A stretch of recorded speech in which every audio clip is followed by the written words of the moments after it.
reporting to you live from Skipton. Keith Ledington. Graham Drew. Rest day. It's going pretty well.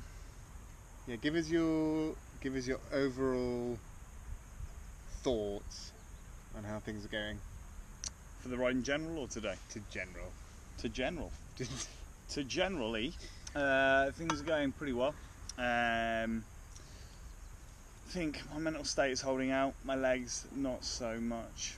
I think yesterday was probably the wear and tear really started to show. Yesterday was day 5. Oh yeah, apologies. So today, rest day, day 6. Yesterday when we didn't record a video, day 5. So that was a day of just riding through built up areas, through Stockport, Cheadle, Oldham, Burnley, just non-stop, stopping at traffic lights, which is horrible when you're on the tandem. It's really, really heavy to get going again. More horrible for Keith because he's got to take the weight of the whole bike when we stop, and I wiggle around because I really don't care about his physical health. And it rained like so much. It did. It was unpleasant. Well, this is miserable. We have covered 740 kilometres. So that's good. That's positive. Yeah, 460 miles. So we are probably just beneath halfway in terms of distance. And we've only got 6 days left after rest day. Any particular highlights you want to call out? And we haven't updated since the start. Day 4, the day before that, I think was a highlight for a weird reason in that I don't really remember it. It was just super uneventful. I think the terrain wasn't too bad. We chatted all day long. The hours just sort of slipped by. Yep.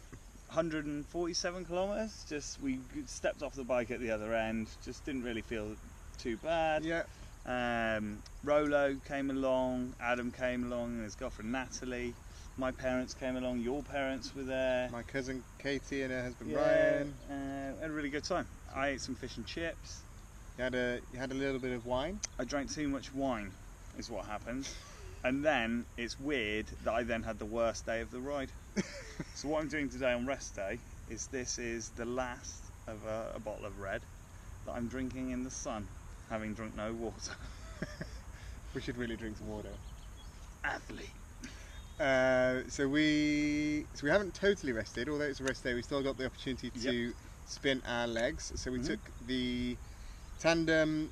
She had a little wash this morning after 2 days in the rain, basically. And then we took her across to Tanya had got herself real dirty. Dirty Tanya. For family awareness, this is rated 15. So we took Tanya across to JD Tandems. JD Tandems. Oh, and I've had a bottle of wine. And cut. So we took Tanya across to JD Tandems, where we bought her from. When we planned the route, we didn't actually know that we were so close to where we bought it from. So we're actually 10 kilometres down the road. So it was a nice quick journey over. And there we met Jamie and the team. And Jamie, I think we both agree, has been one of the... he's literally one of the nicest, friendliest people I think I've ever met. Yeah. And what we didn't realise is, so they kindly offered to service the bike for free. We had to pick up a couple of items as well. I've got a new saddle because I'm getting a lot of saddle soreness. So it is, the National Tandem Club rally that they have once a year. So it's literally their busiest week in the shop. And I was quite amazed that we went in there, and whilst we were in there, we must have seen 5 or 6 different duos come in. Although, if you're watching this, Jamie, wait to come pedal on our parade, man. I mean, we started this out, blind man and a cycling man on a bike, cycling the length and the breadth of the country. In 10 minutes of the time we were in there, Jamie told us about the guy who has ridden on a tandem and thankfully didn't submit it to Guinness Book of World Records, submitted it to some European road nonsense. He rode it in 48 hours on a tandem. 45, ridiculous. He was off the bike for 26 minutes. The man is a mental person. With another man. With another man, clearly. Obviously. Yeah. It's just one man on a tandem. Although, is there a record for that? Don't know. Then there was the people who rode John O'Groats or Land's End to John O'Groats on a 4-person bike in 14 days. And then the people who rode Land's End to John O'Groats on a 6-person custom-made bike. It cost 25 grand apparently. Jamie doesn't know how long that took. He thinks maybe they're still out there somewhere. So we might pass them. We may pass them in Scotland. They started a few years ago. Yeah. And then just as we were leaving, there was a little poster about a couple who are riding, what mountain are they riding? Mont Ventoux. They're riding up and down Mont Ventoux 3 times in a row, and the kicker, guy on the back, is blind. Yeah. So thanks, Jamie. And he had support from, he had a picture with Yaya Toure, he had a signed shirt from Wayne Rooney. I mean... Who is this guy? I don't know. We haven't done anything like that. No. But I will sign a shirt if anyone wants to bid for it. Oh, yeah. Fine. If you donate £250, Hashtag give me a kit. give me a kit. Hashtag give me a kit. So for all the cyclists out there, you've probably seen the kit on our blog, or if not on photos. Lovely little black and Volt number, neon yellow to anybody else. It's medium. Medium in size, but we can both sign it, and you can frame it, and then Or you can wear it. if you donate £250, Hashtag give me a kit. hashtag give me a kit, and then you can also choose whether you want it washed or unwashed. Good. And let's not forget, we are still running, if we get over £500 with hashtag mustache on the Just Giving page, I will keep my mustache for a month after the event. And if we raise over £1,000 with hashtag no mustache, I will shave only my mustache and keep that for a month. And I'll keep shaving the mustache every day for a month. So those are all the incentives you might ever need to donate money to this great cause. Because we have to come up with gimmicks, because just giving to a worthy cause isn't good enough for you. What about your expectations for the coming days? I think they're going to be horribly difficult. Why? Because I think that I know I can do it now, so I think my mental game's pretty strong. I know that we can push through, but I'm really starting to feel the stresses of it on my body. So when we started, I'd say the first 10 minutes of every day, there's that bit where your muscles are really screaming at you to stop. And then that would go away, and I think on our ride yesterday that kept up for about an hour and a half. About an hour and a half I couldn't really speak or think, I just had to keep pushing through. Abject torturous pain. So I imagine that will continue to roll on until probably the pain stops at lunchtime, at which point I can get off the bike, my legs can calm down, ready to torture me again for another 4 hours. Yeah. I think I'll probably agree. From my perspective, it's all going pretty well.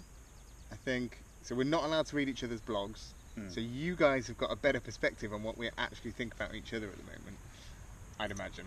And then I told Graham that I was abusing him in one of my blogs, and from general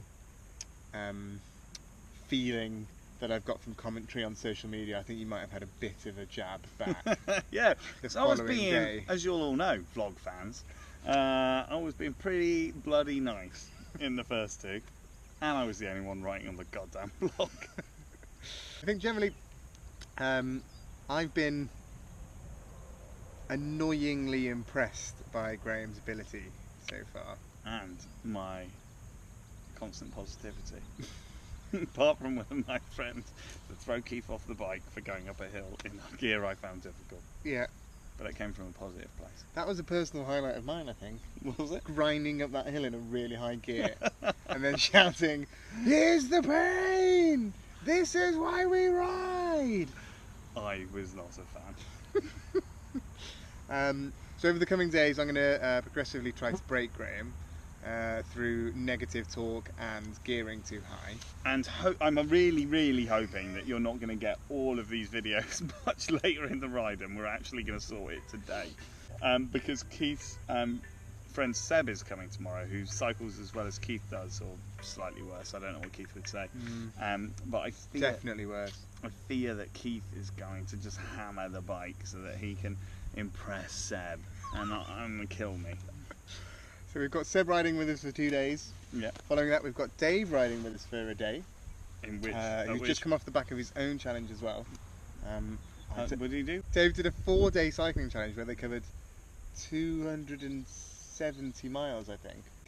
So Dave's going to ride with us for 1 day, and I think that'd be really good fun as well. I think it's a shorter route, well picked, Dave, but could potentially be a little bit hillier. So you could have the jump on us there. Yeah. And then we have 1 day by ourselves, and the following day we have Hannah joining us from Inverness up to Brora, which I think is going to be, once we're out of Inverness, one of the most picturesque routes that we have. One of the things that we're still yet to make a decision on is we have a route plan that takes us around the more mountainous areas of Scotland.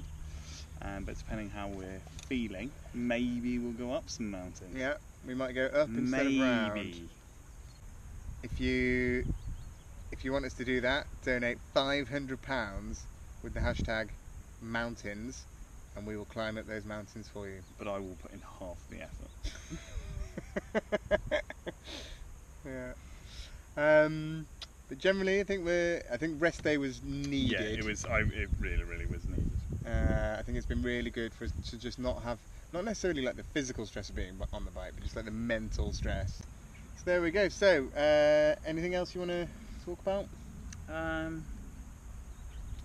No. Keith farted on me, and I got it on camera. That's an update that I want. It took me 4 days. And he farted on me.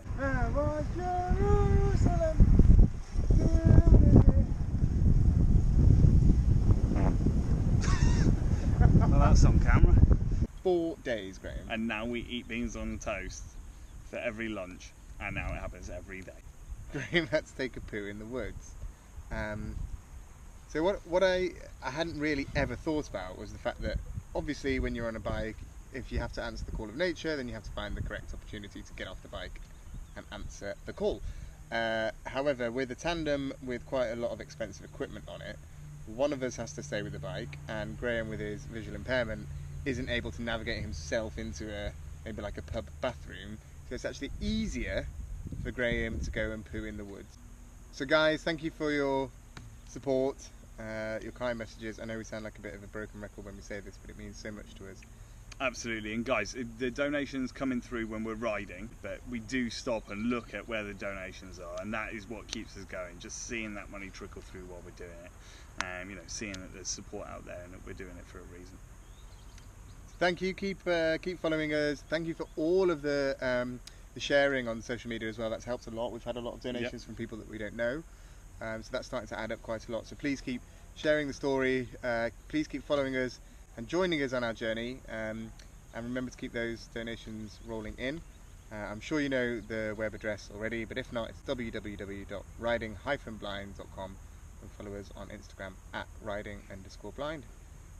So that is us checking out from a sunny Skipton, and we will see you in Longtown. Pop pop.